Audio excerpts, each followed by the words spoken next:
Bonjour la team, que dites-vous d'un petit tuto sur Je s'appelle Groot. version enfant-bébé dans un style réaliste?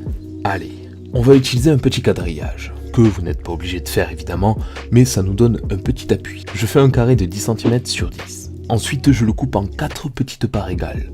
Ça nous fait des parts de 5 cm.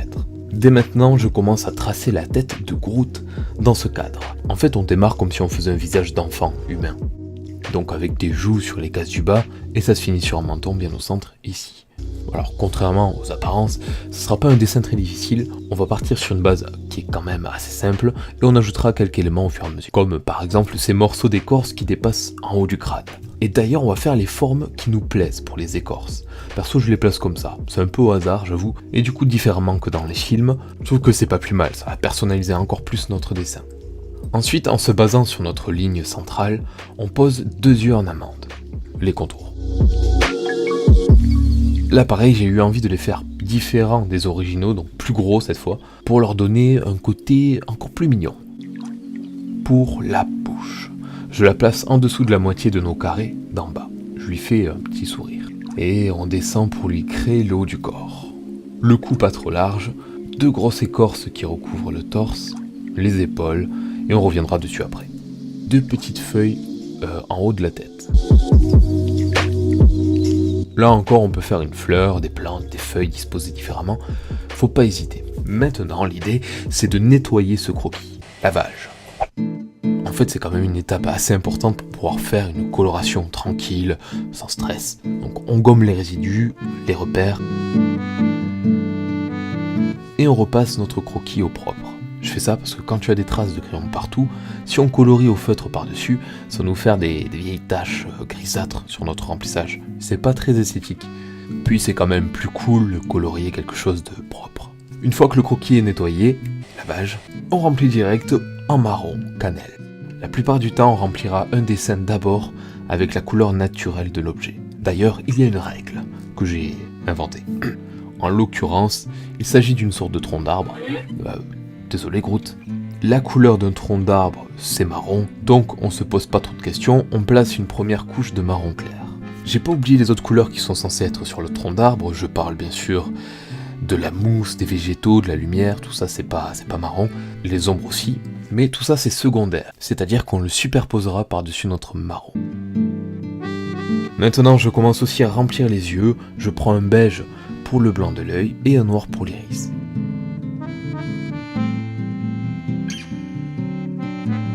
Je remplis la bouche avec le même marron que tout à l'heure et les petites feuilles avec du vert.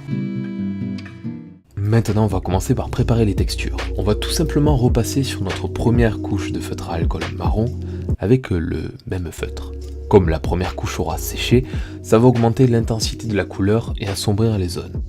Je trace les fissures les plus importantes qui descendent le long du front. Je m'occupe de l'intérieur de la bouche avec le feutre noir et le marron en dégradant. Je laisse une zone plus claire pour la réserver à la dentition, les yeux. Maintenant je prends des crayons de couleur, les miens sont des pastels secs. Je fais un petit dégradé sur le blanc des yeux et j'intensifie un peu le contour des yeux avec le noir. Je m'arrête une seconde, je remets quelques couches de fissure et de profondeur avec mon marqueur marron cannelle. Et on reprend les yeux. C'est un moment assez important maintenant. On va devoir s'appliquer.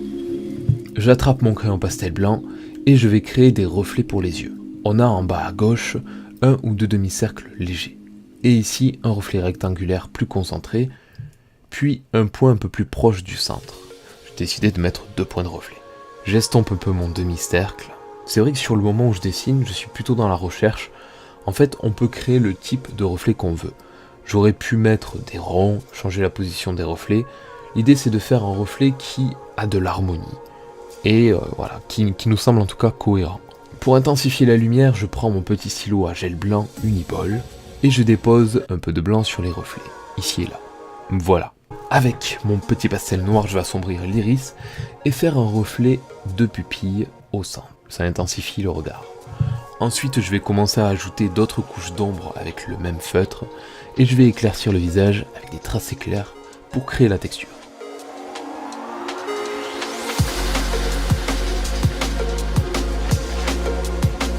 On doit avoir un effet bois écorce. Pour ça, je dois laisser visibles mes fissures marron et éclaircir les zones entre ces fissures. Donc le processus est le même partout. On crée une fente et on éclaircit ses côtés. Je vais faire la même chose sur la quasi-totalité du visage, sauf le haut que je garde pour le côté végétal.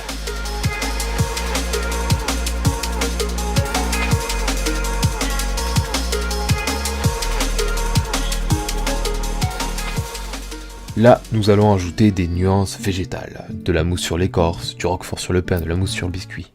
Quoi ? Je m'égare. Il suffit d'avoir une ou deux couleurs vertes et on va les prendre, on va délicatement dégrader notre marron vers un vert naturel. Plus on monte et plus c'est vert. Les feuilles, ça peut être sympa aussi si on leur donne deux nuances différentes. Et au final, on revient à ce qu'on a dit tout à l'heure. On a utilisé une couleur naturelle, le marron, la couleur principale du personnage, et le reste c'est que de la superposition de couleurs. C'est exactement ce qui se passe avec la lumière et la mousse verte. Pour le torse, je vais aussi texturer les éléments avec des traits et y rajouter immédiatement de la couleur verte, de l'éclat.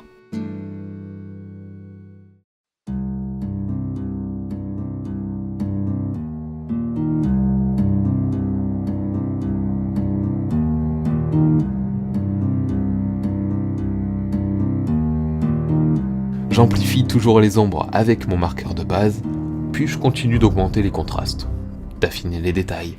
On souffle un peu, et on continue.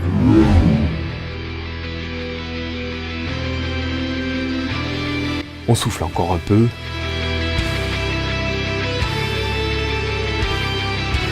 Et il me semble que c'est terminé. Groot est là. Petite question. Quel est votre super-héros préféré ? Je suis un peu revenu à l'ancien format des tutos, j'espère que celui-ci vous aura plu. J'ai eu l'idée de faire ce personnage juste après avoir vu Infinity Wars au cinéma. J'ai beaucoup aimé, même pour ceux qui aiment pas trop Marvel, celui-là je pense que ça peut vous plaire. Merci d'être là la team, je vous souhaite un bon dessin et que vos crayons soient libres, comme l'art. Ah oui, ici je viens de mettre un petit tuto de Pixie Art sur Spyro le Dragon, de qualité que je vous conseille. Sinon vous pouvez aussi appuyer sur la cloche de ma chaîne. Je l'ai jamais dit mais voilà, je vous le rappelle si jamais. Au revoir.